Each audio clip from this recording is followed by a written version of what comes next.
Louis sat cross-legged on the soft, beige carpet of his Florida mansion, the sunlight filtering through tall arched windows and painting patterns on the floor.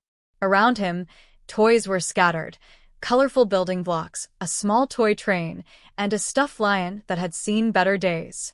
Despite the mess, there was a calm in the room, a quiet rhythm that only he seemed to understand. His dog, Buddy, a golden retriever with a soft coat, lay beside him, wagging its tail lazily every few seconds. Louis's parents were bustling around the house, preparing for a quick trip to the hospital. His mother, tall with dark hair tied in a neat bun, held a small bag of medication while his father, sharply dressed, checked his watch for the 5th time in 5 minutes. They rarely had time to sit and just be with him. Louis watched them with wide eyes, his small hands fidgeting with a block as he tried to process what was happening. He wanted to speak, to tell them he felt anxious, but the words wouldn't come. The mansion was silent again, once the door clicked shut. Louis tilted his head and looked at Buddy. The dog's eyes were soft and understanding, as if he could feel the weight of Louis's small, unspoken fears. For Louis, Buddy wasn't just a pet. He was the only friend who understood the maze of his mind. He reached out, running his fingers through Buddy's fur, a gesture that brought him a tiny, comforting sense of control. Louis tried to engage himself with the toys. He lined up blocks in neat rows, arranging colors and patterns only he could appreciate. The familiar activity gave him a sense of peace, a rhythm he could control when the outside world felt overwhelming. But there was also an undercurrent of unease. His body felt slightly off, headaches, fatigue, the subtle reminder of his fragile health. He ignored it, pushing through, because the quiet moments with Buddy were all he had. As the hours ticked by, the Florida sky outside grew darker, a faint shift in light that Louis didn't fully notice, but would feel subconsciously. He hummed softly, a habit when he felt nervous, and Buddy barked once at a shadow near the window. For a brief moment, the world seemed normal, predictable, safe. But fate had other plans. Louis's heart skipped a beat when he heard the faint tremor beneath his feet. The blocks rattled, Buddy whined, and for the first time that day, Louis felt a true sense of danger. He looked around the room, confusion and fear in his wide eyes. The calm of his mansion, the safety he had always known, seemed to tilt like a fragile balance ready to break. Louis's parents hurried out of the mansion driveway, their expensive SUV gleaming under the Florida sun. His mother clutched the small bag of medication tightly, her heels clicking against the pavement as she walked. His father, distracted by phone calls about business deals, barely glanced back. Louis pressed his small hands against the glass door, watching them go, feeling the familiar surge of panic that accompanied their absence. Buddy whimpered softly, sensing his owner's unease. The driveway returned to silence. The warm Florida breeze moved gently through the open windows, rustling the curtains and carrying the scent of blooming hibiscus. Louis tried to distract himself, flipping through a picture book with vivid colors. But without his parents or Buddy at his side, the world suddenly felt enormous, unpredictable, and frightening. Every sound, the wind, the creak of the floorboards, even the ticking of the clock, seemed amplified in his mind. He reached for Buddy, but the dog was restless, pacing near the door. Buddy nudged Louis's hand, sensing his owner's unease, and gave a low bark. Louis clung to him, but it wasn't enough to calm the anxiety building in his chest. His heart beat faster, and he felt a faint dizziness, a subtle warning from his fragile health that he wasn't prepared to handle whatever was coming. Outside, the Florida streets seemed unusually quiet. The distant hum of cars, the rustle of palm trees, and the occasional chirp of birds created an almost surreal atmosphere. His parents' SUV disappeared down the road, oblivious to the fact that Louis was alone, vulnerable, and unable to call for help.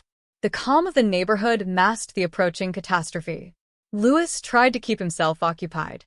He stacked blocks into towers, lining them up with precision. Each tower felt like a small fortress against the invisible threat he could not name. Buddy circled his legs, whining softly.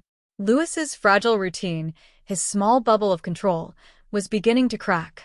The unease in the air grew heavier, like a storm building on the horizon, though he couldn't see it coming. Then came the first strong tremor. The ground beneath him vibrated violently. Blocks toppled, crashing to the floor. Buddy barked and tried to leap away, but Louis instinctively grabbed him. The mansion's walls groaned, and the chandeliers swayed as though warning of an impending disaster. Louis froze, eyes wide with terror, unable to speak or call out for help. His world had begun to shift, and the safety of home suddenly felt like it could collapse at any moment. Louis's breathing quickened. Every instinct screamed that something was wrong, but without words or understanding, he could only cling to the dog and hope. Buddy whimpered, nudging him toward the nearest safe corner, but even that wasn't enough. The mansion shook again, harder this time, and the sound of cracking walls filled the air. Fear wrapped around Louis like a heavy blanket, and for the first time, he felt completely alone. Outside, the Florida sky darkened with a sudden shift in light, dust and debris beginning to swirl. The distant hum of traffic vanished, replaced by the low rumble of the earth shifting beneath everything. The quiet errand his parents thought would take an hour was about to turn into a nightmare that would change all their lives forever. The first tremor hit like a whisper, barely noticeable at first. Louis froze, feeling the carpet ripple beneath his hands. Buddy barked sharply, leaping toward him, his fur bristling. The gentle sunlight streaming through the Florida mansion's tall windows suddenly seemed fragile, as though it could shatter at any moment. Blocks toppled from the floor, clattering loudly, echoing off the walls. Then it intensified. The mansion shuddered violently. Glass rattled in the frames, and a vase fell to the floor, shattering into pieces. Louis's small body pressed instinctively against Buddy, trying to shield himself. Dust filled the room, sunlight slicing through it in jagged beams. Every familiar corner of his home felt suddenly alien, unstable, and dangerous. Louis tried to move toward a safer corner, but the tremors knocked him off balance. His legs gave way under him. A beam above cracked, sending a cascade of plaster and dust into the air. Buddy whined, scrambling to stay close. Louis's heart pounded, the pounding echoing in his head louder than the earthquake itself. For the first time, he understood the fragility of the world around him. The walls groaned, and the floor beneath Louis seemed to ripple like water. Furniture tumbled, bookshelves crashing, chairs toppling. Louis pressed himself against the floor, arms around Buddy. He wanted to call out, scream for help, but the words would not form. He could only breathe shallowly and pray that someone, anyone, would come in time. Suddenly, a heavy beam fell across the doorway. Louis could no longer see the exit clearly. Panic surged, but Buddy nudged him, encouraging movement toward a small safe space near the window. Louis crawled, pulling himself along the floor, every inch a struggle. His tiny victories were monumental in his world, each movement fueled by fear and instinct. Outside, the Florida streets had transformed. Palm trees bent violently, debris littered the roads, and distant sirens began to wail. The suburban calm of the neighborhood was gone, replaced by chaos and uncertainty. Louis had no way of knowing this, but the earthquake had caused widespread destruction, and help would take precious minutes. Minutes he might not have.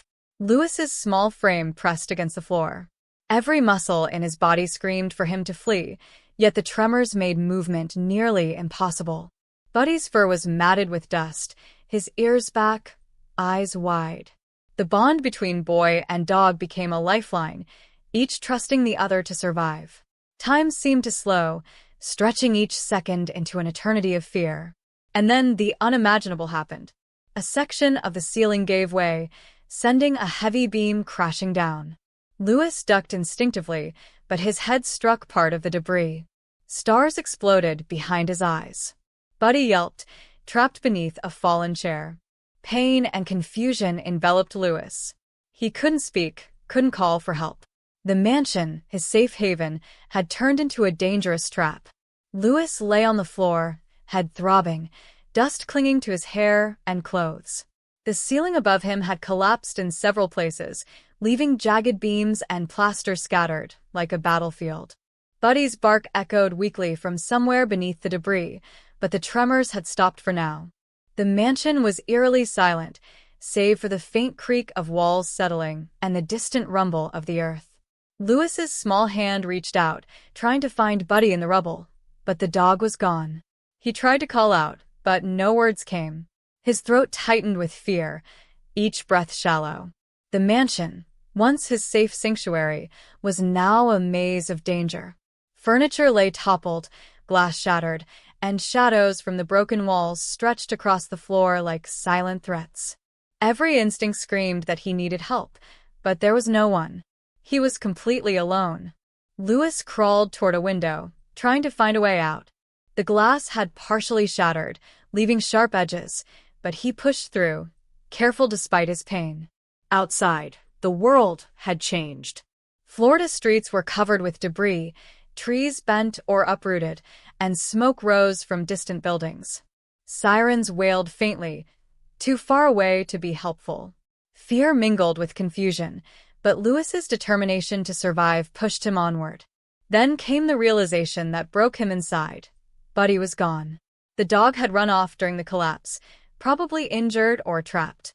Lewis's chest tightened, a silent sob caught in his throat. His loyal companion, the only friend who understood him, was missing. He staggered slightly, clutching his head where the earlier beam had struck, tears forming in his eyes. Yet even in despair, he pressed forward, guided by instinct and hope. With great effort, Lewis moved through the wreckage, each step agonizing due to his head injury. Dust filled his lungs, making every breath a struggle. The mansion had become a trap. Fallen furniture blocked hallways, splintered beams cut paths, and the familiar layout now felt like a labyrinth designed to keep him imprisoned. His eyes scanned every corner, every shadow, for any sign of Buddy or a safe escape. Hours seemed to stretch into an eternity. Lewis's small body trembled from shock, pain, and fear. He pressed himself against the wall, trying to remember routines that once gave him comfort, lining up blocks, humming softly, but the noise of collapse and distant cracks made focus impossible. Buddy's absence was a gaping hole in his heart, and the realization of complete isolation weighed heavily than his injuries. Finally, distant shouts reached him. Emergency responders were searching, their voices muffled but real. Lewis called out weakly, but no sound came. He waved his small hands, desperate, hoping someone would notice. Moments later, a flashlight beam swept across the room. A paramedic's voice called out, "Over here. We've got you." Relief surged through Lewis's body, but it was tempered by lingering fear and the unknown fate of Buddy. The paramedics carefully navigated the wreckage, lifting Lewis onto a stretcher. His head throbbed violently, and he could barely register what was happening. The mansion, once a place of safety, had become a memory of chaos. As they carried him out, the Florida streets stretched out in devastation, upturned cars, fallen trees, and distant fires. Lewis clutched the stretcher rail, eyes wide, silently hoping Buddy had survived somewhere nearby. By the time Lewis reached the ambulance, he was barely conscious. Pain, exhaustion, and panic had taken their toll. But even in his vulnerable state, there was a flicker of hope. Human hands had reached him in time. And somewhere deep in his heart, he still believed Buddy might be out there, waiting. The ambulance raced down the shattered Florida streets, sirens wailing against the backdrop of fallen trees and twisted metal. Lewis lay on the stretcher, barely conscious, his small body shaking from the head injury and exhaustion. Dust clung to his hair and clothes, blood streaked his forehead, and Buddy's absence weighed on him like a silent shadow. The paramedics worked frantically, monitoring his vitals, giving oxygen, and murmuring reassurances he couldn't fully understand. Inside the Florida hospital, the emergency room was a controlled chaos of its own. Doctors and nurses rushed between beds, monitors beeped incessantly, and the scent of antiseptic filled the air. Nurse Amelia, 30 years old, stood near the trauma bay. Her dark hair tied neatly back, eyes sharp and calculating, she noticed the incoming stretcher immediately. Something about Louis, small, fragile, vulnerable, made her step forward instinctively. As Louis was wheeled in, Amelia knelt beside him, her gloved hands hovering over his fragile body. She quickly assessed his condition: head injury, minor lacerations, dehydration, and exhaustion. His small frame and lack of verbal response immediately signaled that he needed personalized care, attention, and compassion beyond routine treatment. Amelia's mind raced, planning how to stabilize him before transferring him to intensive care. The paramedics relayed details as Amelia worked, found him alone in a collapsed mansion.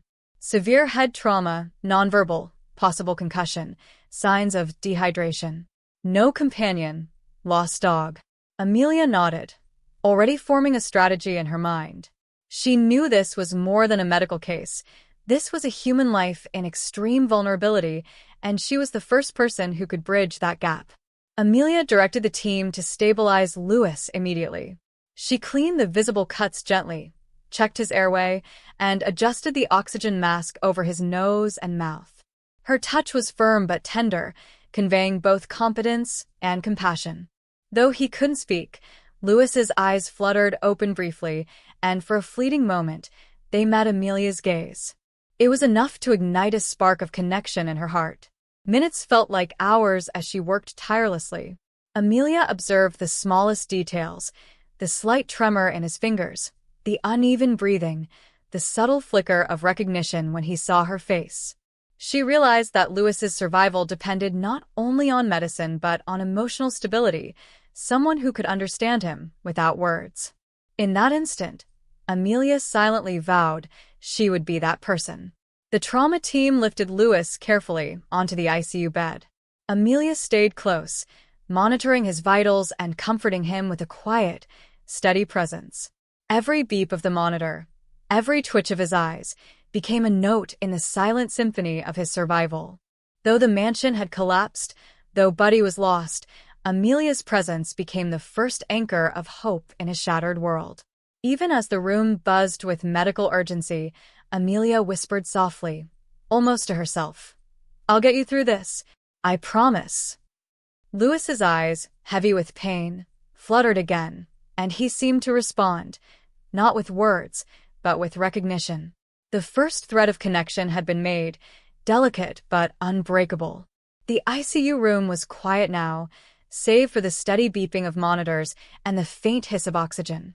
Louis lay on the bed, small and fragile, his eyes half closed. Amelia adjusted the foreline, her hands careful, precise, yet gentle. Every movement she made was calculated, not just to stabilize his body, but to communicate calm and safety to someone who couldn't speak. Amelia crouched beside him, meeting his gaze.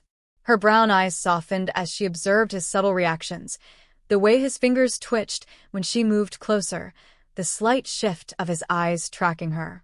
Though he could not speak, she understood that trust could be built slowly, through patience, touch, and consistency. She whispered his name softly. "Louis, you're safe now." The doctors had warned that Louis's injuries were serious, and his overall health was fragile. Amelia listened intently as Dr. Reynolds outlined the plan: stabilize him, monitor neurological function, and watch for complications. Amelia nodded, but in her mind, she was already thinking beyond routine treatment. Louis needed more than medicine. He needed someone who could understand him without words. Hours passed. Amelia guided the nurses in administering fluids, pain relief, and medications. She spoke to Louis softly, narrating every action. "We're cleaning the cut now, almost done. You're doing so well." Though he couldn't respond verbally, his small hand twitched at the sound of her voice, the faintest acknowledgement of connection. It was progress, a thread of trust forming in the midst of crisis. Amelia then focused on his neurological state. Louis's head injury left him vulnerable, and she observed for every subtle sign: eye movement, limb response, breathing patterns. She adjusted his head slightly, making him comfortable, and spoke in a calm, steady tone. "I'm here, Louis. You're safe. I won't leave." Her words, though simple, were a lifeline to someone trapped inside a mind that couldn't express fear or pain. When he flinched from a routine examination, Amelia didn't scold or rush. She paused, placing her hand gently over his, letting him feel her presence. "It's okay. I'm right here." Louis's body relaxed slightly, his small fingers curling around hers, a fragile but meaningful gesture. She realized then that healing him would require more than medicine. It would require trust, empathy, and a connection deeper than words. As the day wore on, Amelia documented his progress meticulously. She noticed tiny improvements, slight eye contact, subtle facial expressions, minimal voluntary movement. These were victories, small, almost imperceptible to anyone else, but monumental for Louis. Amelia's dedication became his anchor, and for the first time since the earthquake, a spark of hope ignited in the room. By nightfall, Amelia adjusted his blankets, whispered reassurances once more, and dimmed the lights. Louis's breathing had stabilized, and though he remained silent, his small body was calmer. Amelia's presence, patience, and careful attention had created the first true connection, one that would become the foundation of his recovery. Days passed, and Louis remained in the ICU, fragile and silent. Amelia had been by his side the entire time, observing every twitch, every flutter of his eyelids. At first, progress was almost imperceptible. But then, one morning, as the Florida sunlight poured through the blinds, something changed. Louis's eyes followed Amelia as she adjusted his blankets. The faintest glimmer of recognition sparked across his face, a small, fragile sign that he was aware of her presence. Amelia noticed it immediately. She knelt beside him, whispering softly, "Louis, you're doing so well. I'm here." His lips didn't move, his hands barely twitched, but the subtle response in his eyes was enough to ignite a spark of hope. For Amelia, this was more than medical progress. It was proof that he could connect, that trust was forming. Over the next few hours, Amelia continued her careful, patient care. She introduced tactile stimulation, soft fabrics, gentle hand exercises, and small sensory toys. Louis responded with tiny movements, a hand curling around a soft toy, a blink at a new color, a slight smile at the sound of her voice. These were small victories, but to Amelia, each one was monumental. Even the ICU staff began to notice. Dr. Reynolds remarked on the subtle improvements. "He's responding to your presence, Amelia. You're doing more than medicine ever could." Amelia nodded, knowing the road ahead was long, but feeling the first real sign of hope since the disaster. Louis, who had been trapped in a silence and isolation, was beginning to acknowledge the world again, and her role in it. Amelia also used music therapy, playing soft piano melodies and humming familiar tunes from his childhood. Louis's body relaxed with the sound, his breathing becoming steadier. He shifted slightly in his bed, his hand twitching toward the source of comfort. Though he couldn't speak, he was communicating in the only way he could, through subtle, meaningful reactions. By evening, Amelia had noticed another remarkable sign. Louis reached out, ever so slightly, toward her hand. It was tentative, almost imperceptible, but it was an acknowledgement of her presence and care. Her heart raced, not for herself, but for him. In that fragile gesture, she saw the possibility of recovery, connection, and a chance to fulfill his deepest needs. That night, as Amelia dimmed the lights and whispered words of reassurance, she reflected on the subtle yet profound progress. Each movement, each blink, each gesture was a tiny thread weaving hope into Louis's fragile world.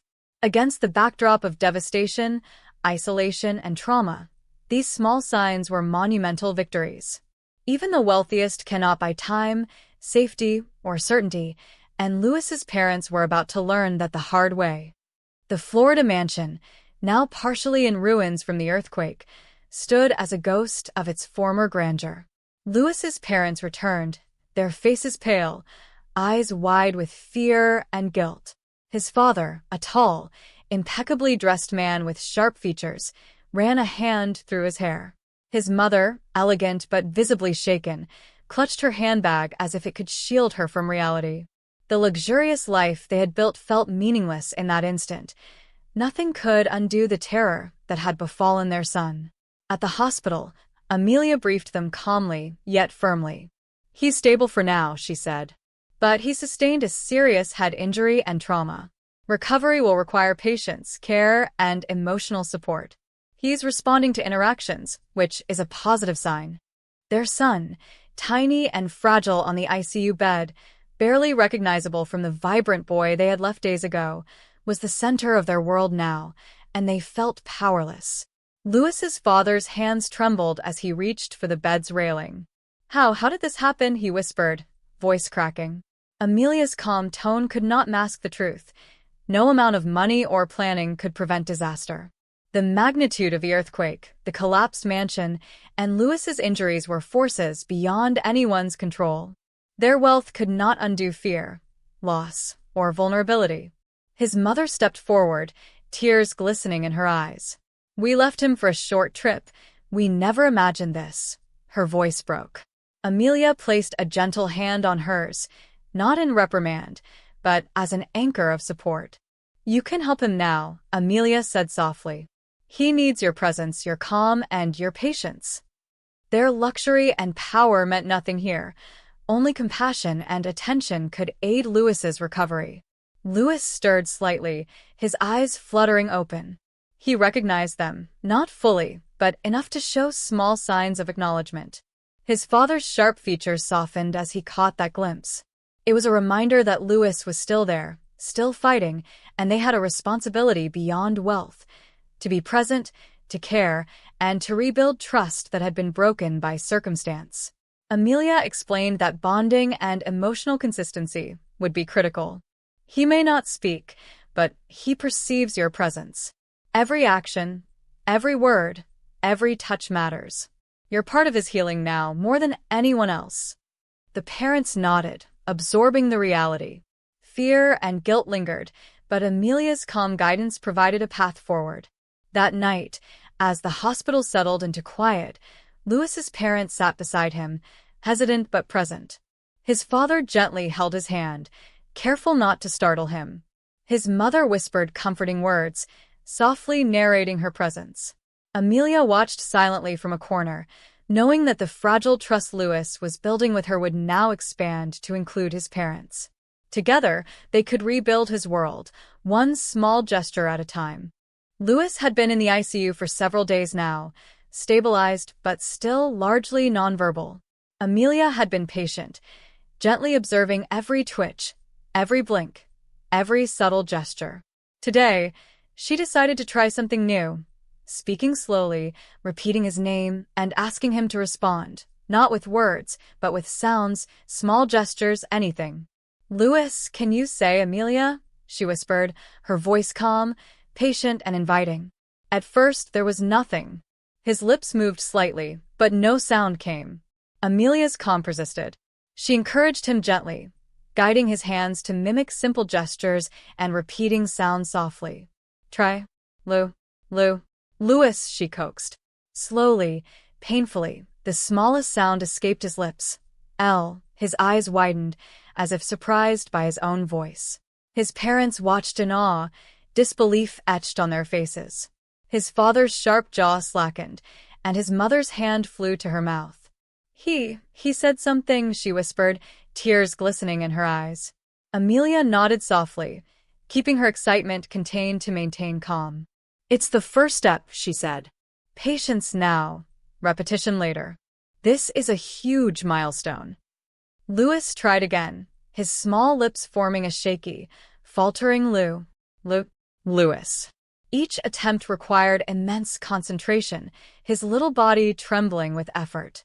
Amelia's hand rested gently over his, offering silent reassurance. This fragile communication was monumental, proof that the connection between trust, patience, and care could transcend the silence that had trapped him for so long. For the first time, Louis's parents saw the bridge Amelia had built between him and the outside world. Her patience, compassion, and intuition had unlocked the first thread of speech. They joined in gently, whispering his name, guiding his lips, celebrating every small success. It was more than medical care, it was love, attention, and presence, the kind no wealth could buy. By evening, Louis had managed a full, shaky attempt. Lewis, his eyes sparkled with a mixture of pride and wonder at his own voice. Amelia's chest lifted in quiet triumph, but she remained gentle. Each word was a victory, but there was still a long road ahead to full communication and confidence.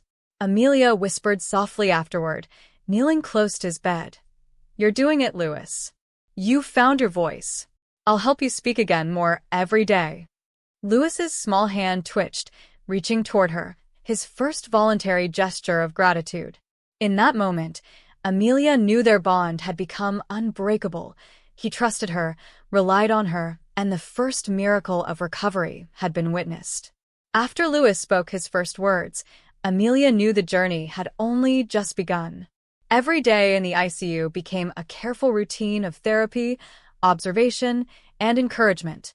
She guided him through exercises designed to strengthen both his body and mind. From small hand movements to vocal repetition, every task was infused with patience, love, and reassurance. Even the tiniest progress felt like a monumental victory. Amelia introduced daily routines to simulate normal life. Small tasks like stacking colored blocks, tracing shapes, and simple reading exercises. Louis responded better than anyone anticipated. Each time he completed a task, Amelia clapped softly, whispered encouragement, and celebrated his success. These moments were not just therapy, they were bridges reconnecting him to the world he had been isolated from. Louis's parents observed with growing awe and humility. They realized that their presence mattered, but Amelia's guidance was irreplaceable. She showed them how to communicate with him through gestures, tone, and touch, helping rebuild trust that had been lost during the earthquake. Slowly, a new rhythm emerged, Louis responding to words, gestures, and emotional cues, growing more confident in tiny, meaningful ways. Amelia also incorporated Buddy's memory into therapy. Photos of the golden retriever, familiar toys, and gentle stories helped Louis reconnect emotionally. Though Buddy was lost in the disaster, recalling him in a safe and controlled environment provided comfort and motivation. Louis's eyes sparkled when she mentioned Buddy, and a small smile appeared for the first time since the trauma. Physical recovery was challenging. Louis's small body had weakened from days trapped under debris. Amelia worked with him gently, helping him sit upright, stretch, and gradually regain strength. Every exercise was paired with soft encouragement. "You're doing so well, Louis, just a little more." With each session, his confidence grew, and he began to move with purpose rather than fear. Language therapy became a central focus. Amelia introduced letters, simple words, and repetition exercises. Louis's attempts were shaky at first, but every sound, every syllable, every word was a triumph. Slowly, he began forming short sentences. "I want water," he whispered one afternoon. Amelia's eyes glistened with quiet pride. The boy who had once been trapped in silence was starting to communicate fully. The road to recovery was not linear. Louis experienced frustration, fatigue, and occasional setbacks. But Amelia's unwavering presence provided stability. She reminded him gently, "It's okay, we'll try again. You're stronger than you know." Slowly, he learned resilience, confidence, and the sense that someone was always by his side, guiding and protecting him. By the end of the week, Louis could sit independently, follow simple instructions, and communicate basic needs with words.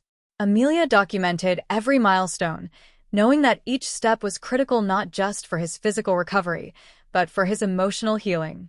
Louis's journey was no longer just survival, it was transformation, guided by patience, love, and unwavering trust. Weeks of careful therapy and gentle encouragement had started to show remarkable results. Louis's movements were stronger, his words clearer, and his trust in Amelia and his parents deepening. But one morning, Amelia decided to try something different. She brought a small, plush toy Buddy had loved, a golden retriever with soft fur and a gentle, embroidered face. She placed it on Louis's bed and waited quietly.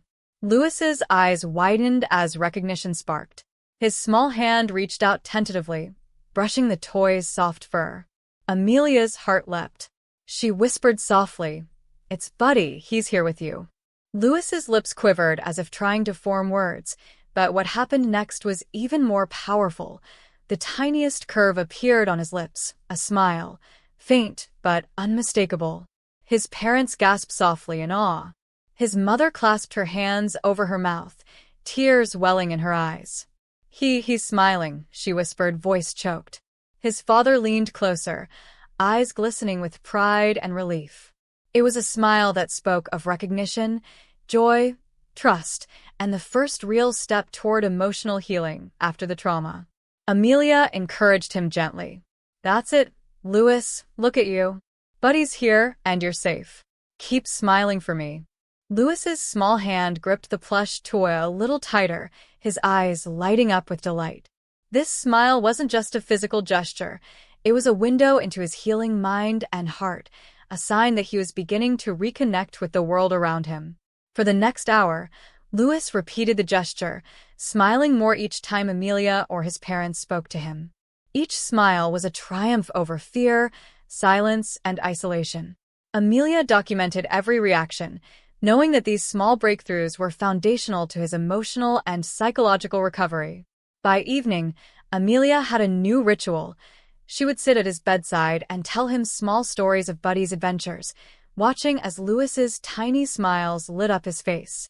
The boy who had once been trapped in fear and silence was beginning to experience joy again, one smile at a time. The first smile was more than a physical expression. It was the beginning of a bridge connecting Louis's inner world to the people who cared for him most. In that moment, Amelia understood that patience, empathy, and gentle guidance were slowly unlocking not only his health, but also his spirit. By now, Louis had begun to regain confidence in his physical movements. Amelia encouraged him to perform small tasks independently, holding a cup, stacking blocks, and even walking a few steps with minimal support. Each attempt was met with careful guidance, reassurance, and gentle praise. For Louis, these small victories were monumental. For Amelia and his parents, they were proof that the trauma was slowly being replaced with progress. One afternoon, Amelia placed a small cup of water in front of him. "You can do it, Louis," she encouraged. With deliberate care, he grasped the cup with both hands and sipped. It was unsteady, and a few drops spilled, but his face lit up with pride. Amelia clapped softly and whispered, "See? You did it." The room seemed to glow with a quiet sense of accomplishment, a reminder that recovery was a collection of tiny, meaningful moments. Louis's parents joined in, assisting him with simple exercises. His father guided his small hands to hold a spoon properly, while his mother helped him walk a few steps across the ICU floor, with Amelia supporting from behind. Every step, every motion, was met with encouraging words. The team witnessed a subtle transformation. Louis was no longer passive. He was learning to act with intent, even in small ways. Amelia also introduced interactive games, using colors, sounds, and textures to stimulate both his mind and motor skills.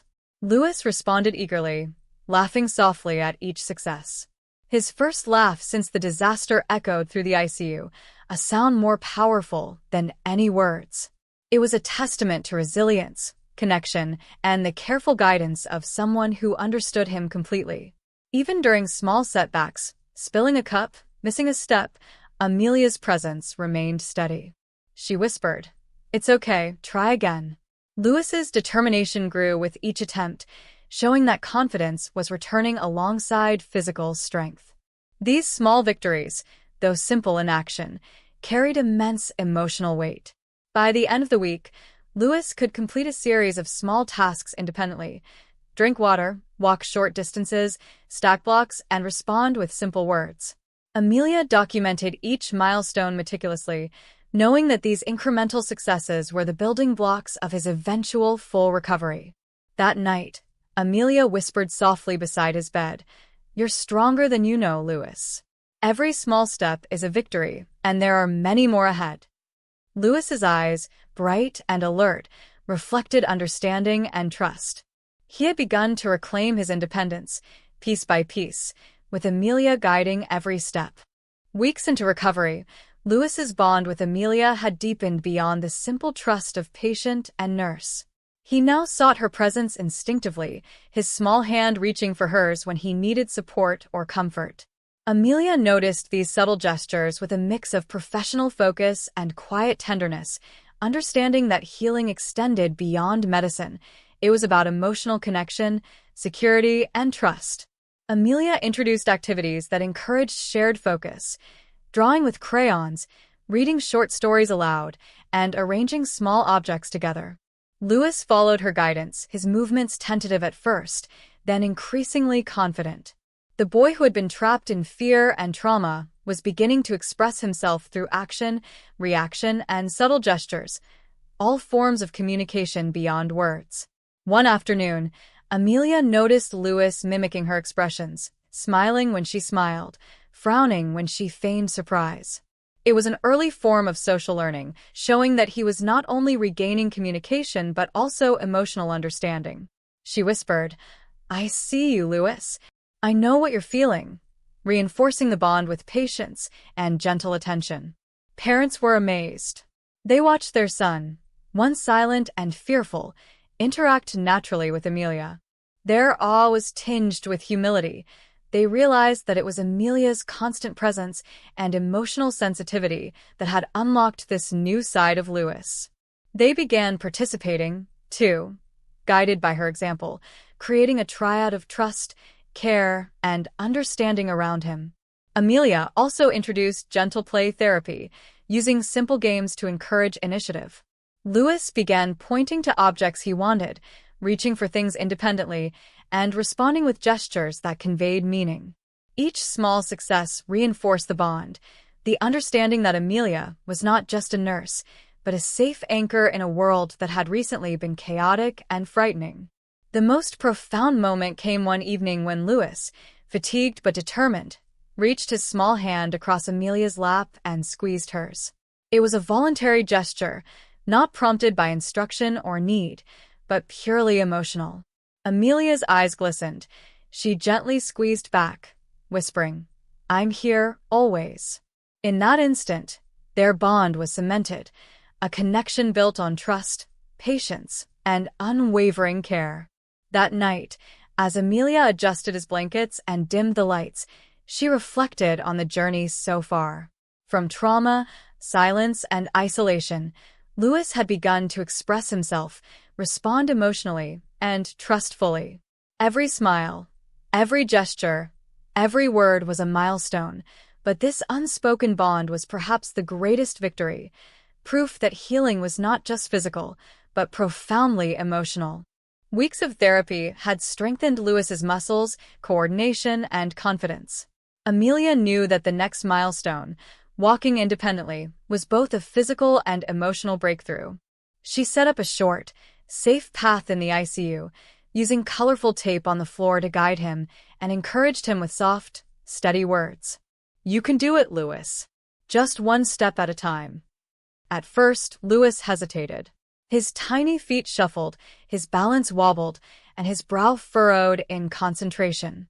Amelia knelt beside him, hand hovering, ready to assist if needed. She whispered encouragement, clapped softly, and smiled, creating a safe and supportive environment. Slowly, Louis took his first voluntary step, then another. His parents gasped in astonishment. His father stepped forward cautiously, holding out a hand. Louis, confident in his small movements, reached for it, but did not rely on it fully. Amelia smiled softly. "Look at you, Louis. Independent steps, amazing." Each small movement was a victory over trauma, fear, and physical weakness. Amelia introduced playful motivation, a small plush toy at the end of the path. "Go to Buddy," she encouraged. Louis's eyes lit up, and determination surged through his tiny body. He walked carefully, step by step, reaching the toy and grabbing it with pride. His first independent achievement brought laughter, cheers, and tears from everyone in the room. Each day, the distance increased, the confidence grew, and Louis began walking with fewer prompts. Amelia carefully documented every session, noting posture, coordination, and emotional responses. Every step, no matter how small, was both a physical and emotional milestone. By the end of the week, Louis could walk short distances independently without holding on to anyone. He even began to show signs of excitement, clapping his hands and giggling. Amelia watched with quiet pride. He had reclaimed a level of autonomy, independence, and self-confidence that had seemed impossible just weeks ago.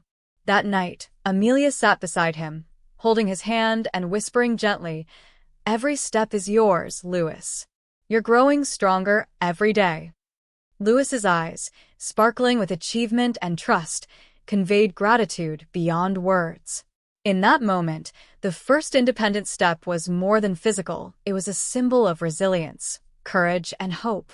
After weeks of therapy, Louis had progressed from simple sounds to small words, but full sentences remained elusive.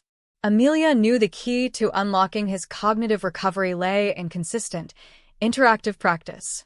She sat beside him with a notebook and colorful markers, ready to combine visual, auditory, and tactile learning. "Louis, can you say, 'I want Buddy'?" she asked softly, smiling. Louis paused, concentrating hard.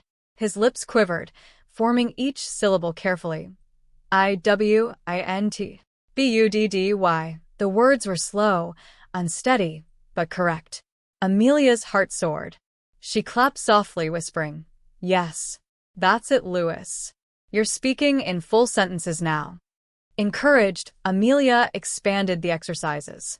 She used flashcards, objects, and storytelling, prompting Louis to describe what he saw, wanted, or felt. Each success boosted his confidence. For the first time, he could ask for things independently, communicate his needs, and express his thoughts without fear. Even mundane sentences became milestones. "I am thirsty. I want to walk. I like Buddy." Each phrase reinforced his vocabulary and sense of agency. Amelia praised every effort, creating an environment where mistakes were safe and progress, no matter how small, was celebrated. Parents became active participants. His mother asked Louis to repeat words while gently holding his hand, and his father described objects around the room, prompting him to form sentences. Amelia encouraged them, knowing that daily practice, emotional reinforcement, and family involvement would solidify Louis's recovery. By the end of the week, Louis could form short, meaningful sentences consistently. His personality began to shine through. Curiosity, humor, and emotion were evident in his words. Amelia noted that his cognitive recovery was now paired with emotional growth. He was no longer just surviving. He was engaging with life again. That night, Amelia sat beside him, notebook closed, whispering, "You're speaking now, Louis. Every word is your strength. And we'll keep going, together." Louis's small hand rested over hers, eyes bright and trusting. The journey from silence to speech had become a bridge connecting him to his family, his nurse, and the world once more. After weeks of therapy, Louis had regained basic speech, mobility, and confidence. Amelia decided it was time to introduce something he hadn't experienced since the earthquake: pure, unstructured play. She brought in a small set of toys, colorful balls, and interactive games, arranging them carefully on the hospital bed and nearby floor. "Today we play," she whispered, smiling. At first, Louis hesitated. The trauma of the earthquake still lingered in his mind, a quiet shadow behind his cautious movements. But Amelia encouraged him gently, rolling a softball toward him. Louis's small hands grabbed it, and a tentative laugh escaped his lips. It was the first sound of joy since the disaster, pure, unfiltered, and magical. His parents joined in, tossing balls back and forth with him.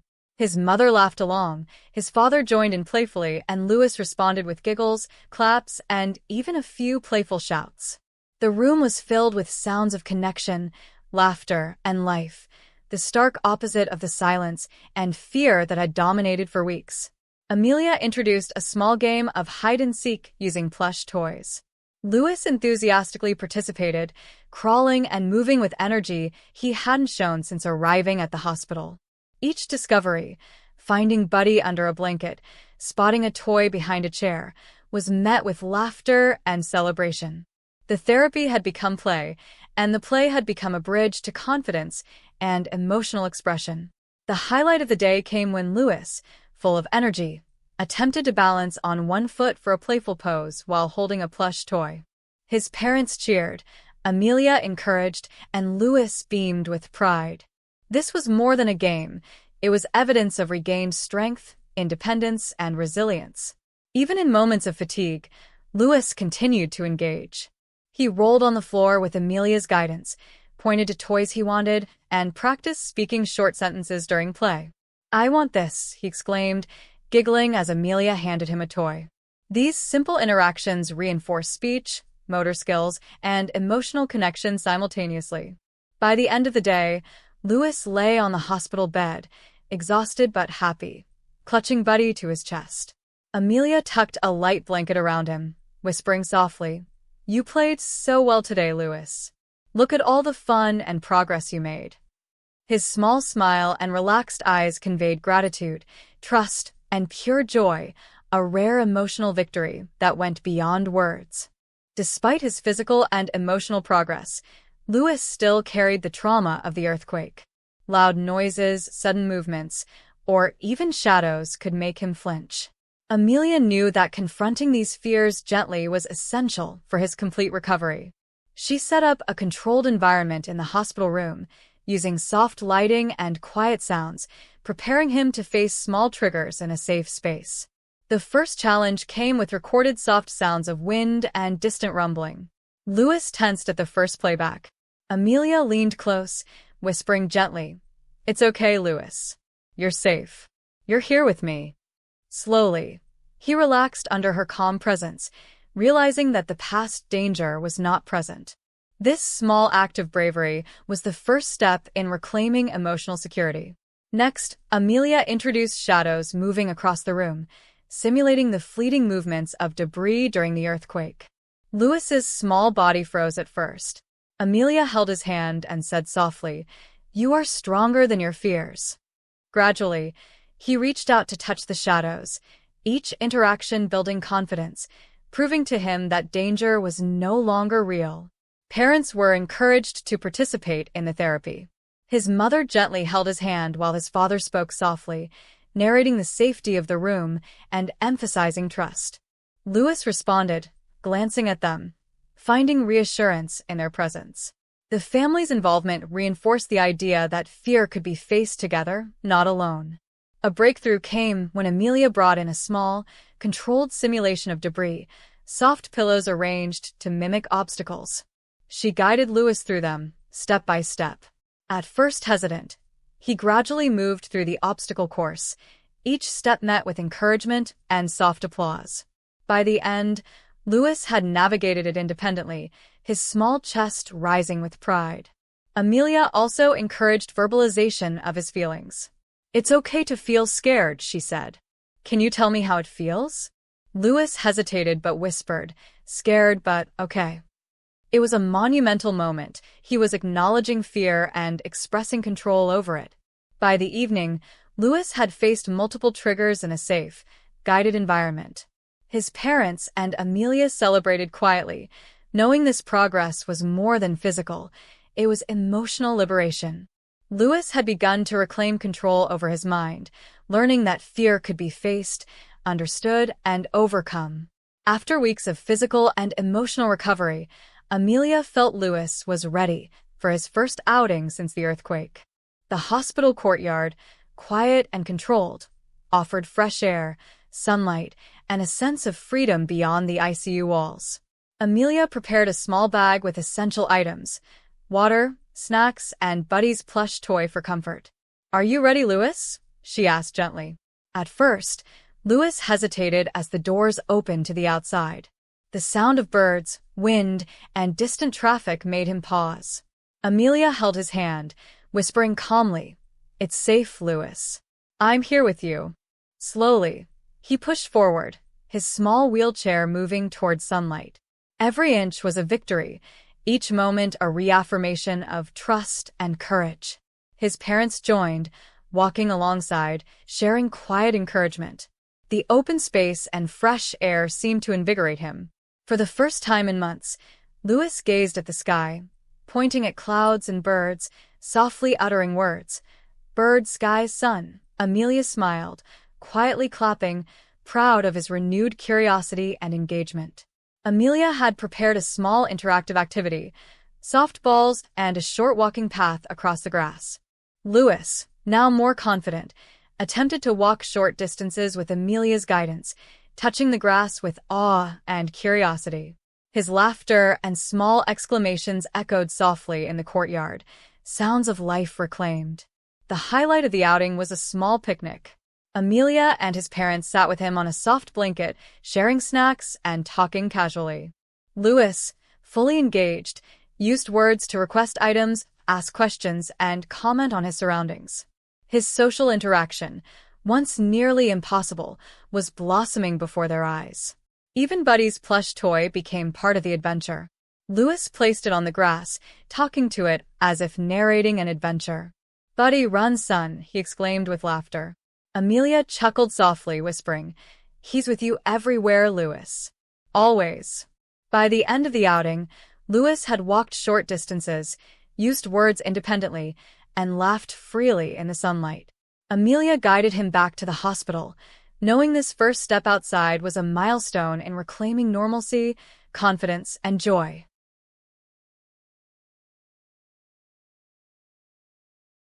Amelia noticed that Louis, despite his regained speech, sometimes struggled to express complex emotions. She suggested a simple yet profound activity, writing a letter. Not with perfect spelling, but through drawing, scribbles, and simple words. "Louis," she said gently, "let's tell someone how you feel, or even tell Buddy." At first, Louis was unsure. He looked at the blank paper with hesitation, then glanced at Amelia. She encouraged him softly. "Draw what you feel. Color what you like. You can tell your story here." Slowly, he began to sketch a simple house, a sun, and a small figure with a dog beside it. Amelia guided him to add words, prompting simple sentences. "I like. Buddy. I happy today." Each small sentence was monumental, showing cognitive and emotional progress. Louis's parents watched, amazed that their son could now express inner thoughts on paper, a form of communication that went beyond speech. As the letter grew, Louis began to smile. He realized that he could tell a story, express feelings, and share memories. Amelia whispered softly, "See, Louis? Your thoughts are powerful. They matter, and others can understand them too." His small hands trembled slightly with excitement as he added final touches, a tiny heart next to Buddy. After completing the letter, Louis read it aloud with Amelia's support. The simple words carried immense weight: happiness, love, and triumph over trauma. "I like. Buddy. I happy," he said, voice steady. Amelia nodded softly, whispering praise. It was more than words. It was self-expression, self-confidence, and emotional healing in one moment. The activity became a daily ritual. Louis drew, wrote, and shared his thoughts, each letter a small window into his evolving mind. Amelia noticed that his creativity, confidence, and emotional clarity flourished with every session. He was reclaiming his voice, not just verbally, but cognitively and emotionally. By the end of the week, Louis had created a small collection of letters and drawings, his own diary of emotions and progress. Amelia placed them carefully in a folder, whispering, "These are your stories, Louis. Always remember them." For the first time, Louis felt a sense of ownership over his thoughts, feelings, and experiences. Amelia noticed that Louis's birthday was approaching, a day he had barely celebrated before the earthquake. She quietly planned a small surprise with his parents. Balloons, a soft chocolate cake, and Buddy's plush toy were ready to create a safe, joyful, and memorable celebration. "Today, it's all about you, Louis," Amelia whispered, her eyes sparkling with excitement.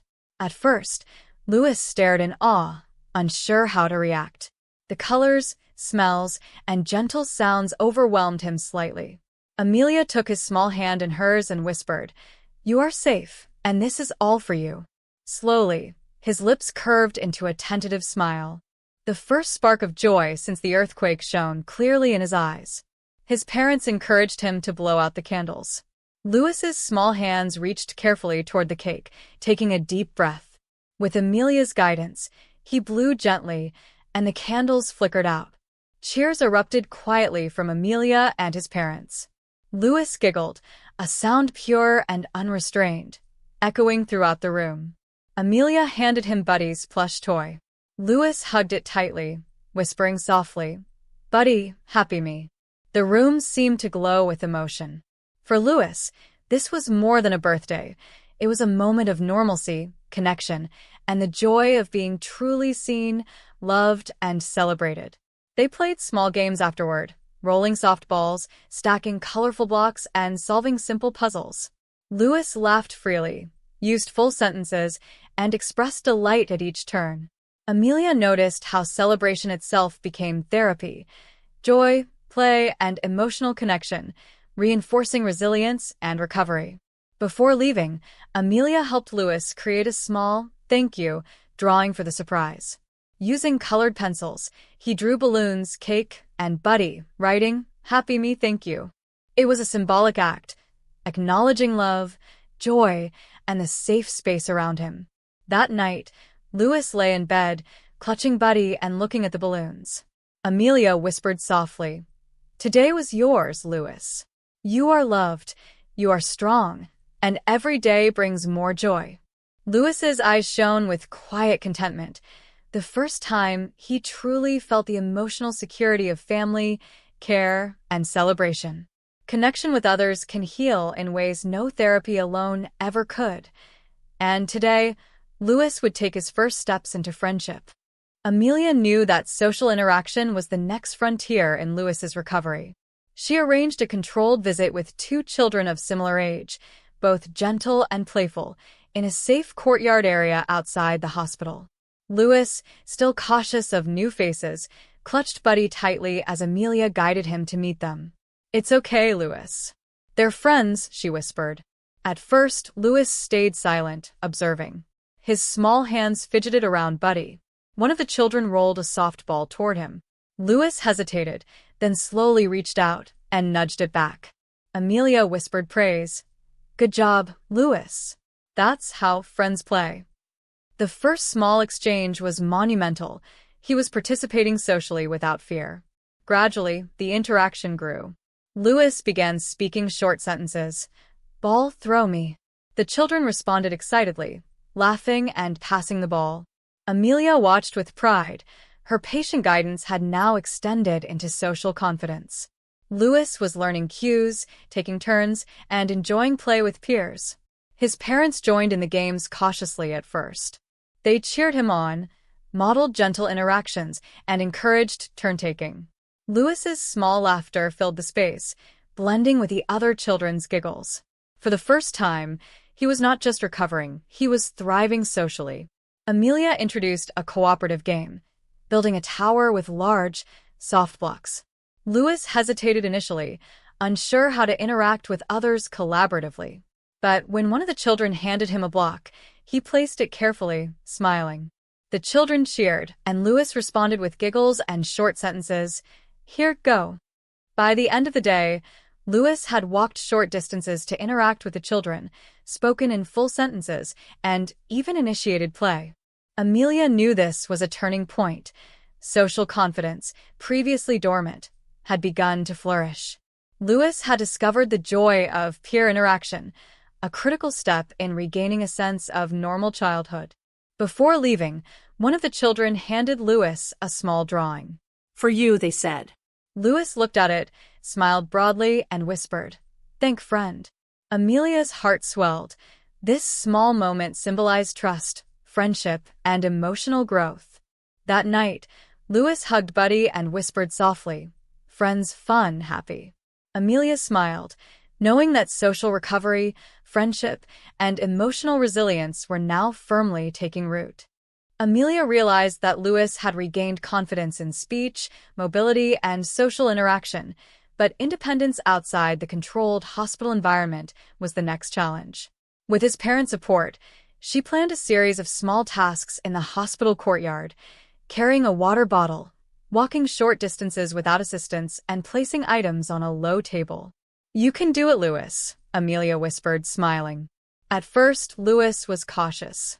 The open space, fresh air, and small obstacles were new and slightly intimidating. Amelia guided him gently. "Step slowly, you're safe. I'm right here." He hesitated, then placed one foot forward, then another. The first independent steps outside the ICU in weeks brought quiet but heartfelt applause from his parents. Next, Amelia introduced a simple task, picking up and placing small items, a water bottle, a toy, and Buddy's plush on a low table. Louis focused, carefully gripping each object and placing it correctly. His parents encouraged him, smiling and clapping softly, celebrating every success. Each task reinforced his motor skills, confidence, and sense of capability. After a few rounds, Amelia increased the challenge slightly. Louis had to walk short distances between objects, carrying items in both hands, navigating small obstacles. He hesitated but tried, wobbling slightly, then steadying himself. The pride on his face was unmistakable. He was learning that he could do things independently.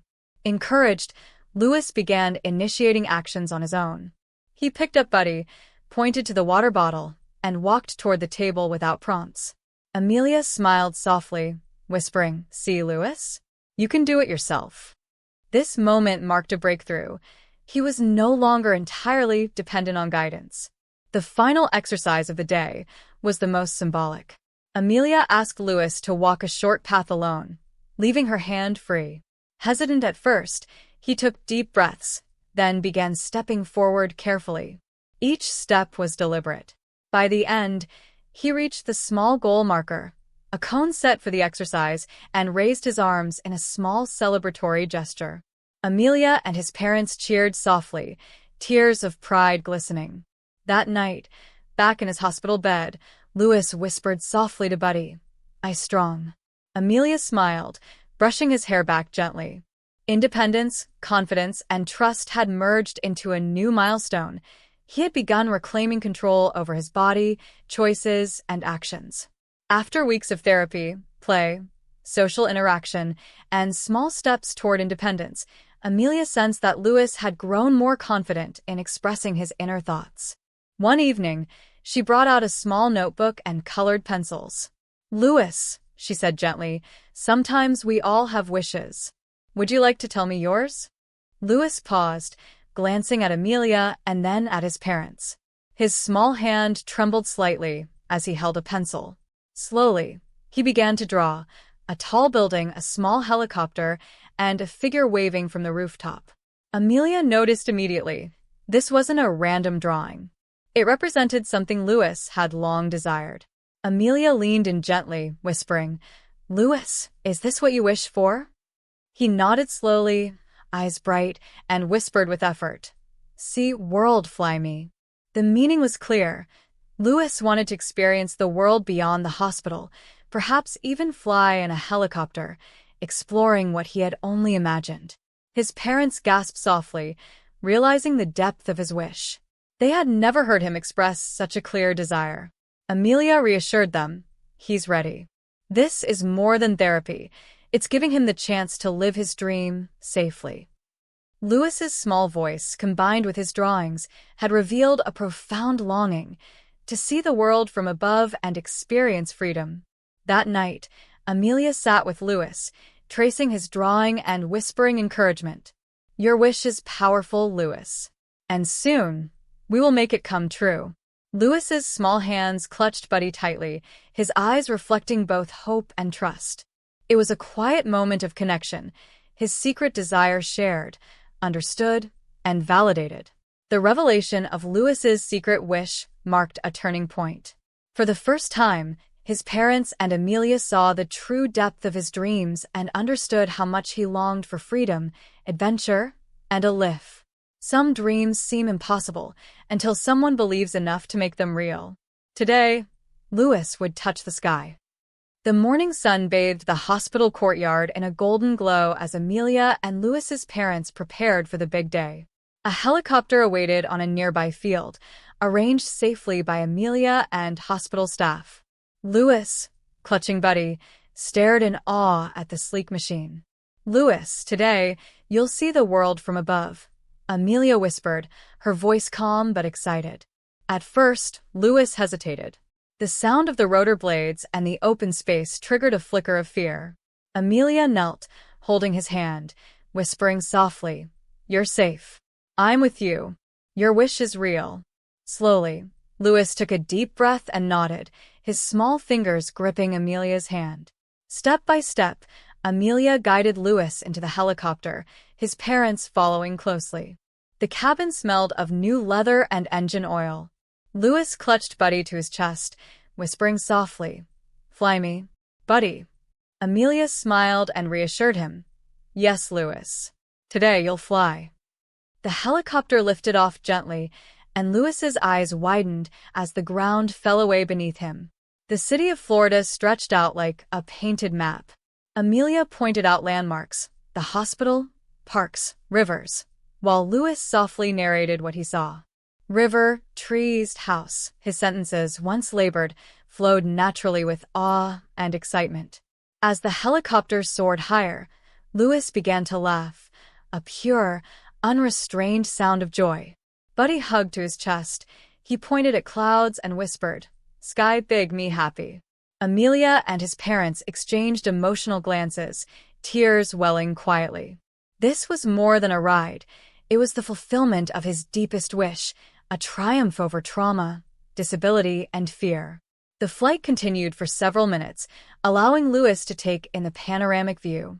Amelia guided him gently, encouraging conversation and observation. He narrated small details: boat, river, park, people. His words flowed with clarity and joy. For the first time, the world felt fully accessible, alive, and magical to him. As the helicopter descended, Louis clutched Buddy tightly and whispered, "Thank me, fly." Amelia smiled, softly brushing his hair. "You did it, Louis. You dreamed it, and now you've lived it." His parents hugged him gently, overwhelmed with emotion. The journey from trauma and silence to this moment of joy and independence had culminated perfectly. Back on solid ground, Louis took a deep breath of fresh air, smiling up at the sky. Amelia whispered, "This is just the beginning, Louis. There's a world waiting for you." And for the first time, Louis's smile reflected not only joy, but hope, courage, and the certainty that he could face anything. The sun was setting over Florida, painting the sky in golds and pinks. Louis sat on a bench in the hospital courtyard, Buddy tucked under his arm, Amelia kneeling beside him. His parents stood close, smiles soft and proud. For the first time in months, Louis wasn't just surviving, he was living. His eyes sparkled with curiosity, his small hands moved confidently, and his words flowed naturally. He looked around at the world, breathing in the warm Florida air. The city, the sky, the trees, they weren't just sights, they were symbols of survival, courage, and growth. Amelia whispered, "Louis, look at how far you've come. You've faced fears, learned to speak, made friends, and now you've even flown." Louis smiled faintly, a mixture of pride and wonder reflecting in his eyes. His parents knelt beside him, holding his hands. "We're so proud, Louis. You've shown us the meaning of courage," his father said softly. Louis's small voice broke the silence. "I happy me strong." Each word carried months of struggle, therapy, and triumph. Amelia smiled, brushing his hair back gently. Amelia stood and looked at him, voice calm but filled with emotion. Louis's story isn't just about one boy. It's about what happens when love, care, and belief meet courage. Each of us has the power to heal, to grow, and to help others find their voice. Louis hugged Buddy, gazing at the sky. For him, the world was no longer a place of fear. It was full of possibilities. If Louis's journey inspired you, imagine the lives you could change with just a small act of care, patience, or understanding. Don't wait. Reach out to someone who needs hope today. Share this story, support those finding their voice, and be part of a journey that transforms lives. Because sometimes, a single moment of belief is all it takes to change everything.